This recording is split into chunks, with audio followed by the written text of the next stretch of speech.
What if your Outlook inbox could clean up itself while you focus on bigger tasks? Microsoft's new AI features might not only draft emails for you, but it'll also help you schedule meetings and finish your slide decks for you. There's good news for IT admins as Microsoft 365 Backup finally adds the ability to do a granular restore of files and folders. And Microsoft is launching a new $99 a person Microsoft 365 subscription plan, which bundles an AI assistant for everyone and a whole load of other security and enterprise level features. But is it worth the cost?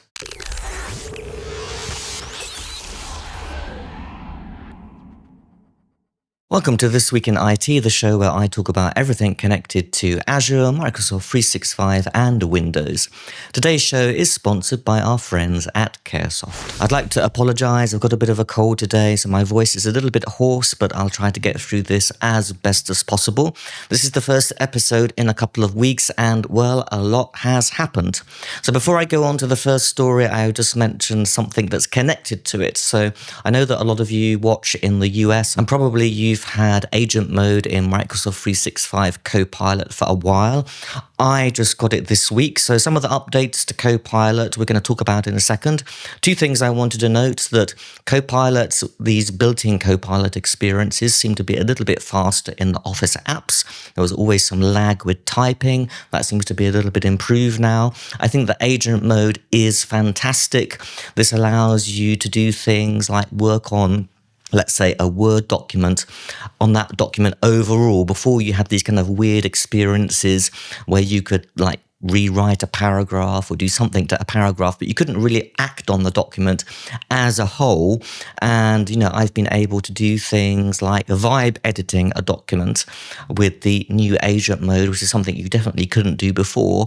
And, I'm still experimenting with it, working with it, but at the moment, I think it's a really, really fantastic addition and is going to, again, change the way many people work with these applications.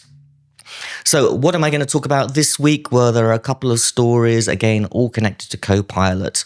And the first thing I want to talk about are the changes that Microsoft has announced this week for Copilot and Outlook. Now, these changes are affecting all modern Outlook endpoints.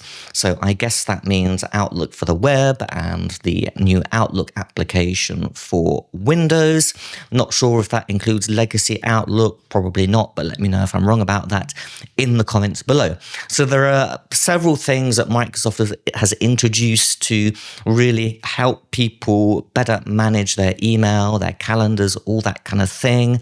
And it was already quite good. They've taken this to the next level. So let's have a look at what they've introduced. So Microsoft says that they've improved the ability to draft responses to long email threads and that it can understand more of the context, essentially, maybe things that have been said or happened in meetings, that you'll be able to have that wider context and produce drafts that are more relevant to the email that you're responding to. I've yet to try that, but well, that's great. I haven't used the drafting email feature a lot, to be honest, so I'm hoping to see that really improve. One thing that I did use this week, which I'm not saying is new necessarily, is for the first time Copilot in the Outlook mobile app, and I just asked it, it's actually one of the built-in props, what are the top 3 emails that I should respond to now? And it actually found an email from a couple of weeks back that I'd missed. So that worked really well. So that's another great feature that you should try out. And of course, you can do the same thing on desktop too. Probably the biggest change that's come are improvements to managing your calendar. Now, sometimes it's hard to believe that this stuff actually works well, but essentially they demonstrated the ability to go into the chat interface. You don't even have to open Outlook and ask it to schedule a meeting. So you basically just tell it, please schedule a meeting for next week with these people. Now this works for people in your organization. So I went ahead and did that. I didn't even tell it anything else. And it just went ahead and gave me several different options for scheduling a meeting with 2 of my colleagues. Now, what I did note about this is it offered a time, because I'm in a different time zone, which would be very early for one of those colleagues. That could be that that Copilot doesn't have all the information that it needs. So I don't know, maybe that colleague hasn't set his work hours in Outlook, or I don't know, but I think it would be ridiculously early. But it did give me 3 different options, and at least one of those options I think would probably work out for the 2 people that I'd invited. So it gives you the options. You can just choose one of the options, press a button, and it will schedule the meeting for you. It's important to note it doesn't just go off and do things. It always asks for your approval and gives you options, but it seems to work quite well. At least that's my initial thoughts about it. Other things are it can automatically now RSVP to meetings based on a set of rules that you give it. So I think, if you're receiving a lot of meeting requests, then that's also going to be something that's extremely useful. In terms of the scheduling of meetings, of course, the big bit that's missing there, and for me personally, is scheduling meetings with people outside of my organization. But Copilot only knows what it knows at this stage, and I'm sure that's something that will get added at some point in the future when we're able to connect that free busy information. Maybe it can already do it, I don't know, I haven't tried, but I think it's going to be obviously limited depending on what the other person decides to make publicly available in terms of their free busy information. Another thing that I haven't seen in action yet, let's see, is it can detect if your schedule is very busy and then kind of proactively suggest shifting things around or even declining meetings that are not considered to be so important to lighten your load. So how that works in practice, I don't know, but I'm quite keen to see that. Now, while those changes may not seem revolutionary, I think they're pretty big actually, and I've been using these facilities, or app skills really they're called, in Copilot with Outlook recently, before these changes, to have it triage my inbox. And it's been a bit of a game changer for me. Maybe I don't have the busiest inbox in the world, but I manage several different inboxes. I have several different email addresses. It's really easy for me to miss stuff because there are just messages all over the place. And having Copilot deal with that for me and highlight stuff is really working quite well in most cases. Another new feature that Microsoft announced this week, at the moment it's only for Frontier customers, is Copilot Cowork. Now, you've probably heard about, I think it's called Claude Work from Anthropic, and essentially this is based on that. So Microsoft, has been using not just OpenAI, but also Anthropic's models recently within Copilot. And this new feature allows you to essentially set up tasks that require multiple steps. Now, you can kind of do this with an agent, but it's not always reliable in terms of stopping, asking you for your input before it goes forward to do stuff for you. But this is really a system that's designed specifically for multi-step tasks. So it will go off, decide, you can tell it when it should stop, or it can also reason and decide when it thinks it should stop and ask you, well, should I go forward, this way or that way? And it won't actually do anything finally without you giving final approval. So Microsoft gave a couple of examples of how you might use this. So for instance, you might ask Copilot to help prepare the Q2 sales review meeting, and then Copilot Cowork will do things like gather recent sales data, maybe from Excel. It will generate charts, draft a PowerPoint presentation of the key insights, schedule a meeting using your Outlook calendar, and even put together an email summary of the highlights. And it's handed off as an entire task to this coworker assistant, if you like. Copilot breaks it down into steps, will work through each of the steps. It will keep you updated as it goes along, asking you for confirmation when it's needed. So this is something, that's going to come later in the year for everybody. Can't wait to see that in action too. Microsoft also highlighted, as I briefly mentioned, that all of these things are now being powered by multiple AI brains, if you like. So it will go off and choose the right model, whether that be Anthropic Claude or a particular version of OpenAI's ChatGPT, to do a particular task. So hopefully you will get the best result possible. So things like Copilot Cowork are a little bit different from agents. Agents are a bit more programmatic, something that you would set up maybe as a developer to go and perform particular business tasks and processes, whereas Coworker is really meant for the end user to do more complex things. So you're not just using a chatbot and getting answers, but you're getting an assistant that can perform complex multi-step tasks for you. And of course, this is again going to change the way we all use AI. If you have have access to things like Copilot, of course, in your organization. Before I go on to the next story, I'd like to ask you a quick favor. About 30% of the people who watched the last video weren't subscribed to the channel.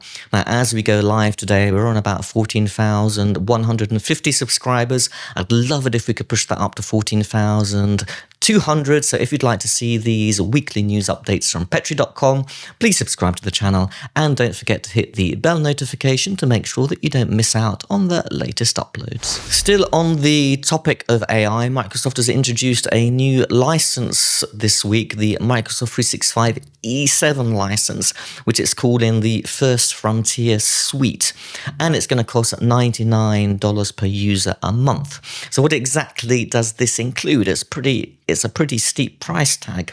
So Microsoft says this is a new top tier subscription, of course, and basically it's a big jump from the current top level, which is E5. It's a big 65% jump.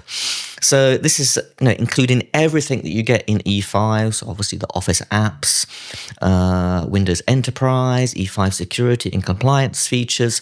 But in addition, you're going to get Microsoft Copilot license, which would usually cost $30, and you're also going to get the Microsoft Agent 365 service for AI governance, as well as Microsoft's Entra ID suite, which is an advanced add-on that includes Defender, Intune, and Purview.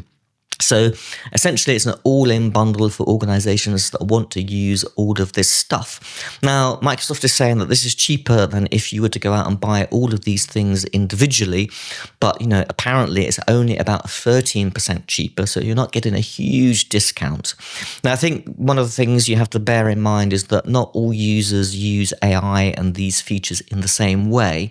So it doesn't necessarily make sense that you're just going to go out and buy this bundle for all of your users.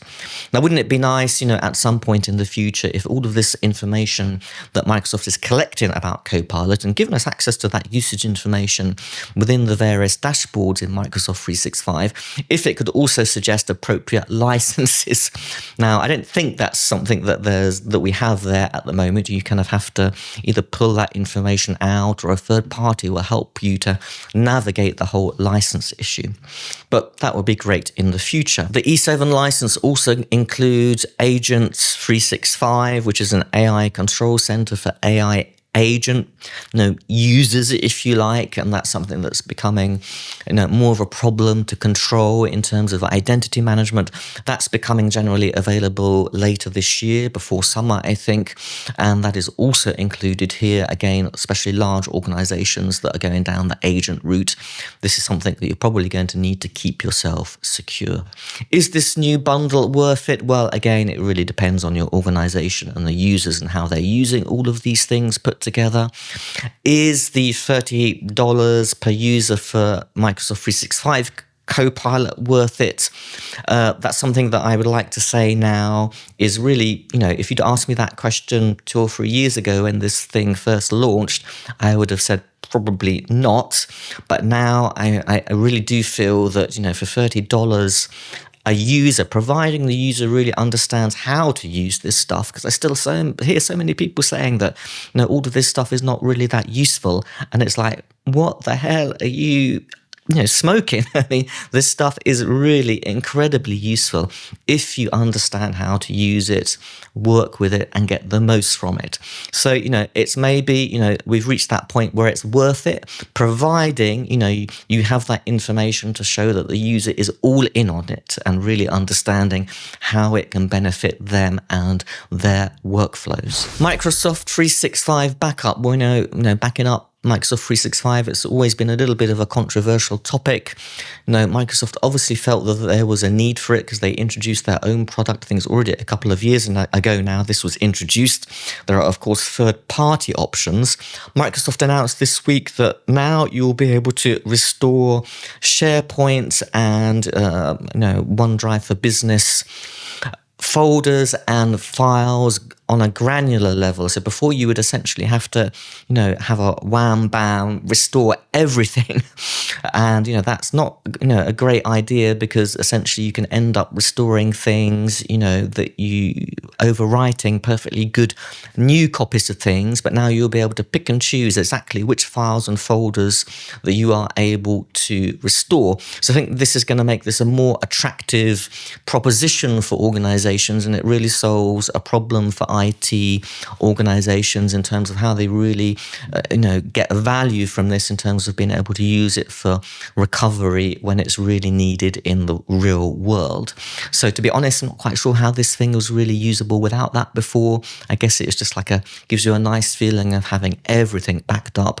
But, granular restore is just a bit of a no-brainer, something that probably should have been there right from the beginning, but now you've got it. It will essentially allow admins to go into the backup interface, and you can search or browse the snapshots, and you can, look for specific files and folders, and you can filter them by size, date, all those kind of things, and quickly find the exact item that you're looking to restore. You'll either have the option to restore it in place, so I overwrite the file that already exists, or you can write the restored file to a new location. And of course, this is a much better option than, an all or nothing restore and potentially overwriting everybody's data. That's not something that would be very desirable, I think. Microsoft says that the public preview for this is going to start later in March, and they're planning general availability for early May this year. If you found the video useful, I'd really appreciate it if you gave it a thumbs up, because it helps to grow the channel and get the video seen by more people on YouTube. I'm going to leave you with another video on the screen about Microsoft's new offline Microsoft 365 product that is now available, and Excel agent mode, so do check that out. I'd like to thank again our sponsors this week, Caresoft, but that's it from me, and I'll see you next time.